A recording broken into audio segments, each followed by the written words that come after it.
Sa tuwing dadaan tayo sa mga kalsada tuwing eleksyon, hindi na tayo nagugulat sa mga mukhang nakapaskil sa mga pader.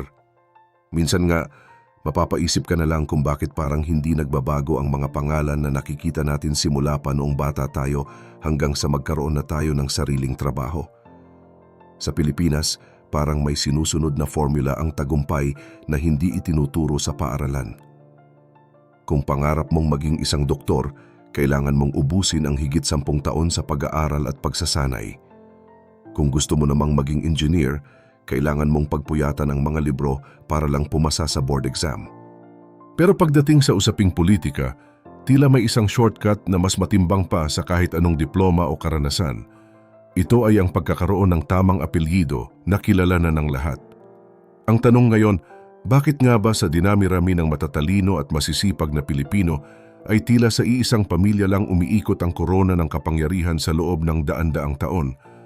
Pero bago po ang lahat, baka pwedeng palike ang video na ito. Dahil napakalaking bagay na ito sa aming content creators, maraming salamat po. Ang totoo niyan, ang kwento ng mga pamilyang ito ay hindi lang nagsimula sa mga nakaraang eleksyon dahil ang ugat nito ay baon na baon pa sa ating kasaysayan.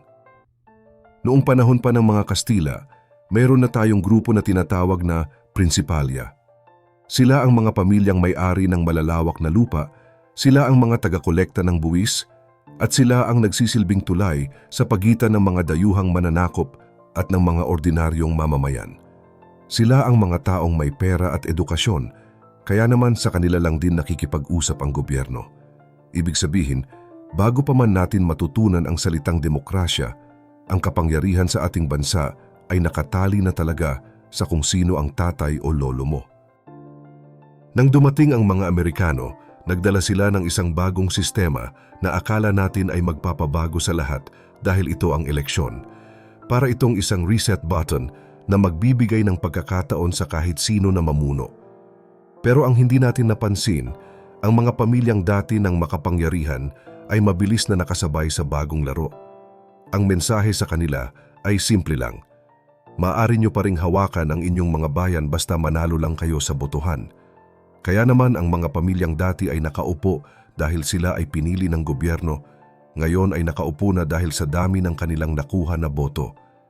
Hindi nawala ang kanilang lakas, natuto lang silang sumabay sa agos ng kampanya para manatiling bida sa mata ng publiko. Noong tuluyan na nating nakuha ang kalayaan noong 1946, mas lalong tumibay ang ganitong kalakaran sa ating mga probinsya at lungsod. Ang mga pampublikong posisyon ay naging parang mga gamit sa bahay na pwedeng ipamana sa susunod na henerasyon.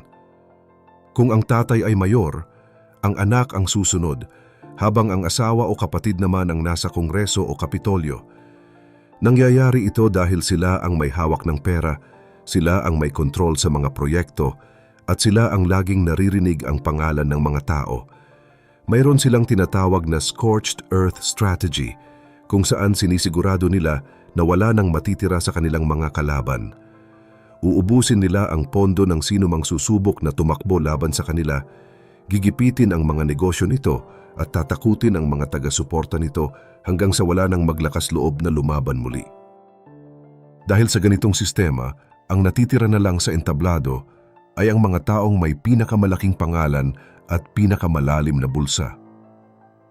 Sa kasalukuyan, alam nyo ba na halos 80% ng ating kongreso at higit sa kalahati ng mga lokal na opisyal ay nagmula sa mga kilalang pamilya?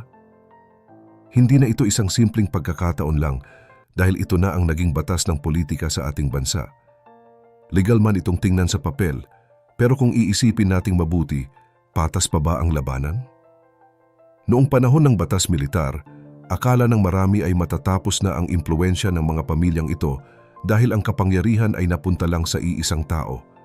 May mga pamilyang nawalan ng lakas, pero may mga pamilya ring mas lalong naging makapangyarihan dahil sumama sila sa agos ng administrasyon. Pagkatapos ng People Power Revolution, bumalik ang demokrasya at nagkaroon tayo ng bagong pag-asa. Sa katunayan, isinulat mismo sa ating saligang batas na dapat nang ipagbawal ang mga political dynasty. Malinaw ang babala ng mga gumawa ng batas dahil alam nila na kapag ang kapangyarihan ay nanatili lang sa iisang pamilya, ay hindi magkakaroon ng puwang ang pagbabago. Pero dito na pumasok ang isang malaking problema na tinatawag nating term limit paradox. Ang batas na dapat sana ay magpapaalis sa mga politiko pagkatapos ng 3 termino ay siya pang naging dahilan kung bakit mas lalong tumibay ang kanilang mga ugat sa gobyerno. Imbes na magretiro, ang ginagawa ng mga politiko ay pinauupo muna ang kanilang asawa o anak habang nagpapahinga sila ng 1 termino. Minsan naman nagpapalitan lang sila ng pwesto. Ang dating governor ay tatakbong congressman, habang ang congressman naman ang tatakbong governor. Akala natin ang term limit ay parang deadline na tatapos sa kanilang pamumuno, pero para sa mga dynasty, isa lang itong halftime break sa isang mahabang laro. Ang politika sa Pilipinas ay naging parang larong musical chairs kung saan hindi tumitigil ang musika dahil nagpapalitan lang sila ng upuan. Ang pinakamasakit na katotohanan ay nakadepende sa Kongreso ang pagpasa ng batas na magbabawal sa mga dynasty. Pero dahil ang Kongreso mismo ay puno ng mga taong galing sa malalaking pamilya, hanggang ngayon ay wala pa ring batas na naipapasa. Sino nga ba naman ang gagawa ng batas na magpapaalis sa sarili nilang pamilya sa pwesto? Dito natin makikita na ang problema ay hindi lang sa mga taong tumatakbo, kundi sa mismong butas ng ating sistema na hinahayaan silang manatili habang buhay. Sinasabi ng mga eksperto na may 2 uri daw ng mga dynasty na umiiral sa ating bansa. Ang una ay ang tinatawag na thin dynasty o iyong magkakasunod na tumatakbo, parang relay race kung saan ipinapasa lang ang baton sa anak o asawa pagkatapos ng termino. Pero ang mas matindi ay ang fat dynasty o ang sabay-sabay na panunungkulan. Isipin nyo, ang tatay ay governor, ang nanay ay mayor, at ang anak ay congressman. Sa ganitong setup, nawawala na ang tinatawag nating checks and balances dahil ang mga desisyon tungkol sa inyong bayan ay napag-uusapan na lang sa hapagkainan ng iisang pamilya. Hindi na lang ito usapin ng posisyon dahil ang totoo, naging isang malaking family business na ang politika. Ang pondong galing sa buwis nating mga mamamayan ay hindi na umiikot para palaguin ang ekonomiya ng bansa, kundi nananatili na lang sa loob ng bulsa ng iisang angkan. At sa panahon natin ngayon, may upgrade na rin ang kanilang estilo. Ginagamit na nila ang social media at brand management para magmukhang laging bida. Sa bawat relief operation o personal na kwentong ibinabahagi nila, unti-unti nilang itinatanim sa isip natin na sila lang ang may malasakit. Araw-araw silang nangangampanya sa paraang hindi mo namamalayan, kaya pagdating ng eleksyon, ang pangalan nila ang pinakapamilyar at pakiramdam mo ay sila ang safe na piliin. Pero bago natin sisihin ang mga botante, dapat nating maintindihan na nabubuhay ang mga dynasty hindi dahil mahina ang mga tao, kundi dahil butas-butas ang ating sistema. Sa mga mahihirap na probinsya, ang isang pagkakasakit sa pamilya ay sapat na para mabaon sa utang ang isang ordinaryong Pilipino. Dito pumapasok ang mga politiko bilang tagapagligtas. Kapag ang gobyerno ay mabagal, ang dynasty ang nagiging mabilis na takbuhan. Kailangan mo ng pambingit sa ospital? Tawagan si mayor. Kailangan ng scholarship? Pumunta sa bahay ni congressman. Hindi natin sila ibiniboto dahil sila ang pinakamagaling, kundi dahil sila lang ang tanging opsyon para mabuhay sa araw-araw. Dito na pumapasok ang konsepto ng pakikisama at utang na loob.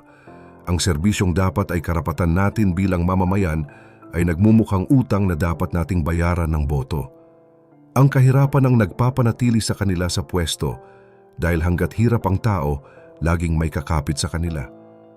Ang tunay na problema ay kapag ang kapangyarihan ay wala ng balak lumabas at ang kompetisyon ay wala ng tsansa. Ang tunay na demokrasya ay hindi lang tungkol sa kung sino ang nanalo ngayon, kundi kung may kakayahan ba ang kapangyarihan na lumipat sa iba. Isipin mo ito, kung ang paborito mong pamilyang politiko ay biglang mawala bukas, hihinto ba ang mga serbisyo sa inyong lugar? Maglalaho ba ang mga programa at guguho ba ang inyong bayan?